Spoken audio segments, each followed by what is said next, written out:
Olá, meu amigo e minha amiga, seja muito bem-vindo a mais um editorial do nosso canal. É sempre um prazer estar aqui com você. Nesse vídeo, eu vou trazer trechos de um vídeo publicado pelo senador Marcos Duval.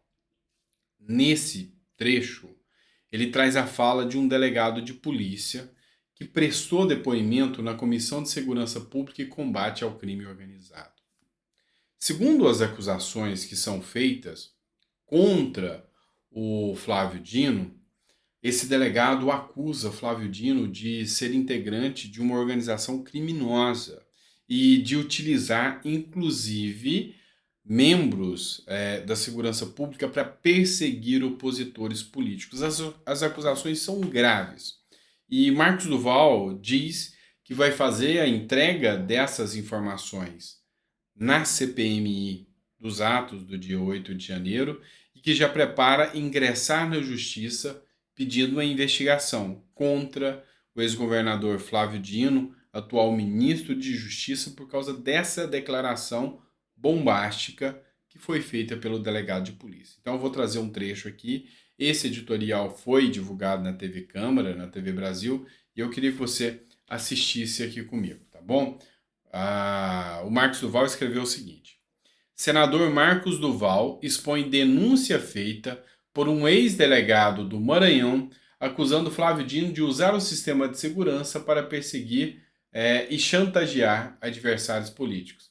O senador enviará todas as informações ao Ministério Público. Assistam comigo. O senhor tem 20 minutos. Tá ok. Tá ok, uma boa tarde a todos, boa tarde ao presidente da comissão, pelo qual eu cumprimento a todos os deputados. Infelizmente, eu não pude estar aí presente, a minha vontade era de estar aí presente para olhar na cara a cara de cada deputado e contar o que veio ocorrendo aqui no Maranhão. Eu vou fazer um breve relato do meu histórico e depois aos fatos. Em 2009, foi quando entrei na Polícia Civil do Maranhão, trabalhei em Imperatriz, até 2014. Quando 2014 eu vim para a SEIC para assumir o Departamento de Combate ao Roubo a Banco. Em setembro de 2014, menos de 15 dias antes do pleito eleitoral de 2015, eu fui designado, então, pela delegada-geral, doutora Cristina, para que verificasse a denúncia que surgiu um vídeo de um detento, na qual ele acusava o candidato Flávio Dino de integrar uma quadrilha de roubo de carga e roubo a banco. Vamos lá, pessoal. A acusação dele aqui é de que um detento preso no Maranhão acusou o Flávio Dino, que até então era candidato, de integrar uma quadrilha de roubo de cargas. Essa é a acusação feita por esse que é um delegado de polícia, tá bom, pessoal? Então fica até o final que tem informações bombas aqui na declaração do delegado. E isso poderia interferir no pleito eleitoral. Então eu fui designado para investigar. No mesmo dia à noite, eu determinei que o preso viesse até a sede da SEIC, a fim de prestar esclarecimento sobre esse vídeo. Lá estava um defensor público e lá também estava um promotor de justiça, o Marco Aurélio do Gaeco. E após a oitiva desse preso, nós não verificamos de imediato a existência de nenhum crime. Vamos lá, pessoal. Outra informação. Ele estava preso, acusou até então o ministro da Justiça de fazer parte dessa quadrilha e não foi verificado até então nenhum crime por parte desse sujeito que estava preso. E no outro dia cedo, eu fui levar o resultado da oitiva até a Delegacia Geral, onde, antes de eu chegar na sala da Delegacia Geral, eu vem até o meu encontro, então, o delegado Jefferson Portela. Eu não o conhecia. Ele se apresentou para mim, perguntando se eu conhecia ele, eu falei que não. Ele falou que era o delegado Jefferson Portela e estava lá na condição de representante do partido do PCdoB e pediu para mim uma... Lembrando que o PCdoB é o Partido Comunista do Brasil, até então o partido que Dino concorreu às eleições e era governador do Maranhão pelo Partido Comunista do Brasil. Então ele estava lá, o delegado, como representante deste partido. A cópia do depoimento. Eu falei que naquele instante não podia dar, que eu estava próximo à sala da delegada geral, que eu ia entregar todo o procedimento para ela, e se assim ele quisesse, ele pegasse uma cópia com a delegada geral. Foi quando ele bateu no meu ombro, e naquele momento estava comigo também o investigador Batista. Ele falou que não ia esquecer daquilo, que no mês de janeiro ele iria ser meu chefe, iria ser o secretário, e isso não iria ficar assim. Para mim, isso passou batido. Deu em janeiro, realmente ele assumiu como secretário. Quando foi em junho e julho, ele foi convidado foi criada a Superintendência de Narcóticos. Então, o delegado Augusto e o delegado André Gossain, o delegado Augusto era o delegado geral, e o delegado André Gossain, me convidaram para ser o superintendente da Senarc. Foi quando eles, passado uma semana, eles me procuraram e falaram que infelizmente não podia ser superintendente da Senarc, porque então o secretário tinha indeferido meu pedido, porque eu não era uma pessoa de confiança, é uma pessoa que ele já fez alguns pedidos para mim no passado e eu não atendi, e eu não podia ser superintendente. Passou um mês, novamente o delegado Augusto me procurou e falou que convenceu ele e eu seria o superintendente da Senarc. Assim eu assumi. Começou a aumentar o roubo a banco. Eu saí do roubo a banco, começou a aumentar o roubo a banco. Foi quando eles me chamaram, em novembro de 2015, para assumir a SEIC agora, como superintendente da SEIC. Eu aceitei e fiquei de novembro de 2015 até fevereiro de 2018. Mais de 3 anos. Durante esse período, foi o período em que mais houve apreensão de assaltante de banco, ultrapassaram 700 assaltantes de bancos presos. Foi o período em que houve 80% de redução de assalto a banco. Houve um combate efetivo ao crime organizado, pelo Departamento de Combate ao Crime Organizado. E nós começamos, principalmente no ano de 2017, eu assumi 2015, a ter um trabalho de excelência, principalmente no combate ao crime organizado. Nós já estávamos começando em investigações a chegar em pessoas poderosas, em pessoas graúdas, como se diz no linguajar popular. Foi quando, em 2017, os próprios secretários Jefferson Portela começou a fazer para mim e ao chefe do Departamento de Combate ao Crime Organizado pedidos de direcionamento de investigações. Direcionamentos esses, sejam a cunho pessoal, vingança, ódio que ele tinha de inimigos, seja direcionamento de investigações para fins políticos partidários. Pessoal, presta atenção no quanto essa informação que foi trazida nesse vídeo é grave. Foi feito pedidos do representante do líder do partido, do até então Flávio Dino, onde ele pedia direcionamentos para fazer perseguições de adversários e de adversários políticos. Então, isso é muito grave e, assim, não nos causa estranheza do que vem acontecendo hoje no governo federal em relação aos opositores políticos. Eu, como superintendente, não aceitava esse pedido dele. O delegado Neiandos também não aceitava. E com isso, nós começamos a ter um desentendimento com o secretário. Ele começou a ter um nível de confiança.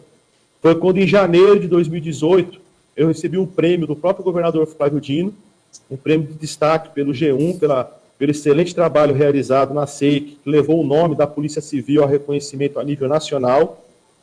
E nessa reunião que teve, nessa premiação, alguns colegas que lá estavam, que infelizmente não posso dizer o nome, porque senão vão ser perseguidos e removidos.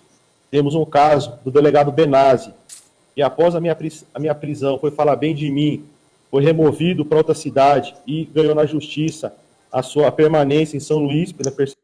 Olha só o nível da situação. Um outro delegado que foi falar bem desse que está preso e foi removido, tá? A punição geográfica. É assim que isso é chamado no meio dos policiais quando há uma designação para outro lugar. Perseguição dele. Pessoas falaram para mim que eu era do estado de São Paulo, que eu não tinha parentes aqui, que eu não tinha amigos aqui, que eu não tinha raiz, para me deixar a SEIC, porque senão eu ia ser perseguido. Eu não aceitei, jamais imaginava disso. Quando foi em fevereiro, um mês após, é montado um flagrante para minha pessoa, onde eu sou preso no suposto esquema de contrabando, sendo que nessa prisão são vários policiais militares e o único policial civil sou eu. Lá na SEIC nós éramos mais de 80 policiais civis. Como é que eu ia fazer a organização de um contrabando se o único envolvido era o superintendente? As investigações acabaram, não tem nenhum policial civil envolvido, inclusive o advogado que estava comigo já foi absolvido pelo mero fato de nós termos abordados 3 horas antes da operação e a 8 quilômetros do local do flagrante.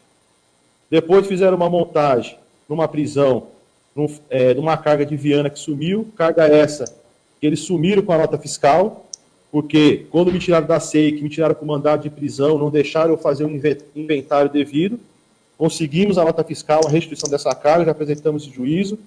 Não satisfeitos, foram até a casa de um empresário, pegaram o depoimento dele sem escrivão, na casa dele, sem intimação, sem as formalidades legais, onde faz ele confessar uma suposta extorsão, uma concussão praticada por mim.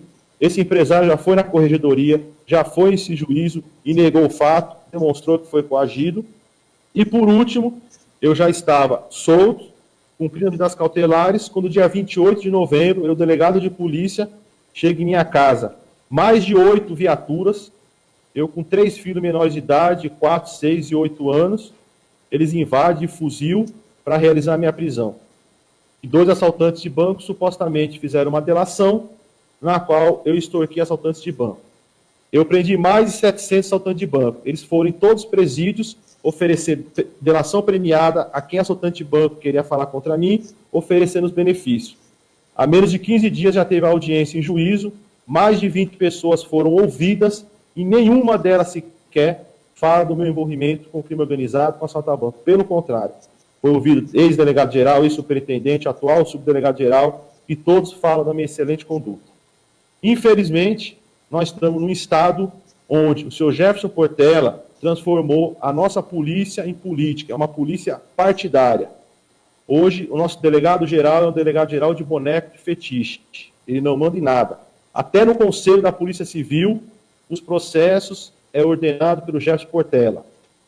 As entidades de classe que faziam parte do Conselho da Polícia Civil, ele retirou, na época que ele foi presidente da Associação dos Delegados, ele lutou para entrar os conselhos da Polícia Civil no Conselho, as entidades de classe no Conselho da Polícia Civil. Quando ele assume o secretário, o que ele faz? Tira as entidades de classe do Conselho da Polícia Civil. Porque com as entidades de classe do Conselho da Polícia Civil, ele não poderia manipular os processos.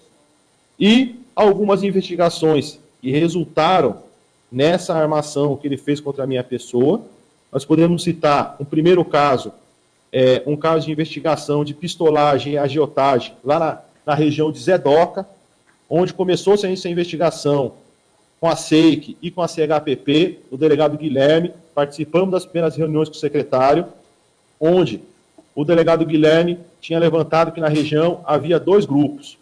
Um grupo ligado a um senhor chamado Sebastião Patrick. Sebastião Patrick é uma liderança política no local, inclusive quando o governador ia na região, dormia na fazenda dele, almoçava na fazenda dele. E um outro grupo, segundo o seu Jefferson Portela, ligado a Josimar do Mariãozinho, hoje deputado federal. Determinaram que o delegado Guilherme fizesse a primeira fase da operação, onde culminou com a prisão do Sebastião Patrick. Inclusive, na semana dessa prisão, houve a mudança de delegado-geral, porque o antigo delegado-geral, que era o delegado Laurence, Jefferson Portela, estava desconfiado que ele passava informações ao então secretário Márcio Gerri. E isso poderia atrapalhar a prisão de Sebastião Patrick. Foram para Pernambuco, o atual delegado-geral, que então era superintendente de homicídio, com a missão, se prendesse Patrick, ele assumiria a delegacia-geral. Viajaram as equipes para Pernambuco, escondido do então delegado-geral Laurence, foi feita a prisão de Patrick, na outra semana, Laurence, Jefferson fez uma reunião, exonerou Laurence do cargo com o título de traidor, batia na mesa e falava, você é traidor, é gente de Márcio Gerri. Quando iniciou-se as investigações para deflagrar a segunda fase da operação, e segundo Jefferson,